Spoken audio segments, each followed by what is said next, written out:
voilà, j'ai vraiment senti qu'on était pris au piège.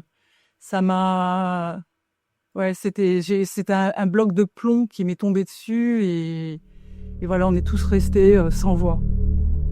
Alors le 13 mai, j'étais à 18h30 dans ma voiture, je rentrais chez moi et là il y a des feux, sur les ronds-points, je m'attendais à ce qu'il se passe quelque chose, mais je j'avais pas du tout imaginé, ce qui allait suivre.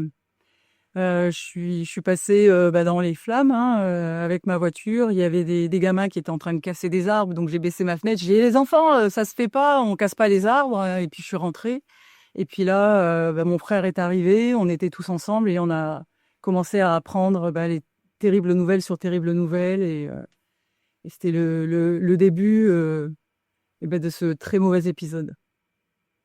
Alors ça m'a tout de suite replongée, 30 ans avant, j'avais 11 ans, enfin même plus, 40 ans et ouais, je suis tout de suite redevenue, la gamine de 11 ans et j'ai senti que c'était les événements qui repartaient et c'est vrai que ça a fait, écho à tout ce que j'ai ressenti à cette époque, à une colère, une injustice, à des j'ai pas compris en fait et surtout ce qui a été hyper violent, c'est en fait des attaques, ça a été des attaques contre des entreprises qui peuvent pas se défendre.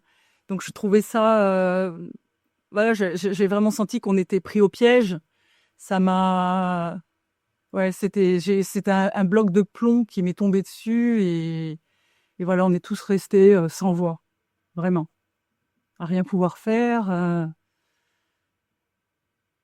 ouais, c'est très compliqué de pouvoir exprimer en fait, ce sentiment-là qu'on a eu, à ce moment précis parce que on s'est dit: «Allez, on va tous dans nos entreprises, on va faire quelque chose», mais au final, on a nos maisons avec nos enfants, donc il a fallu rester là et on était juste bon à entendre et à écouter et à voir sur les réseaux sociaux, en fait, l'escalade. On a juste envie de protéger son nid, sa maison, donc effectivement, on s'est tout de suite tous rejoints, dans le quartier. Et puis ce qui m'a énormément choquée, le lendemain, c'est donc le mardi, mes enfants, on est allés faire l'essence avec mon mari et j'arrive et il est 16h, enfin il est 15h30, mes enfants étaient en larmes parce qu'ils n'arrivaient pas à me joindre et ils me disent: «Maman, maman, viens vite, il va y avoir un génocide, on a peur». Enfin, c'était le drame à la maison donc c'est vrai qu'il y avait un énorme stress, parce qu'on savait pas, d'où allaient arriver, les violences.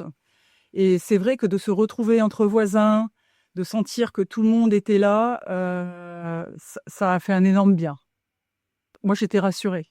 À partir de ce moment-là, j'étais bien. Ça, je me suis dit: «OK, on va défendre nos maisons, nos enfants, on va pas se laisser faire». Je n'ai pas vu le temps passer parce que je me suis donné corps et âme, à mon entreprise, à essayer de la sauver et à faire tout ce que je pouvais pour que mes employés gardent leurs emplois.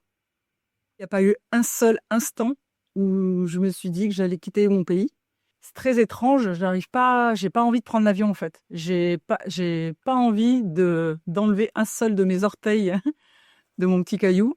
En tous les cas, moi, ce qui est clair, c'est que je partirai pas. Je suis ici chez moi, j'ai mes ancêtres qui ont construit, bâti ce pays. Ma grand-mère nous a raconté, quand on était petits, notre histoire, comment on est arrivé ici, les peurs, les angoisses, les fiertés, tout c'est beaucoup, beaucoup d'émotions, beaucoup de sentiments et j'avoue que, je peux pas imaginer, me voir ailleurs qu'en Nouvelle-Calédonie et c'est ici que je mourrai.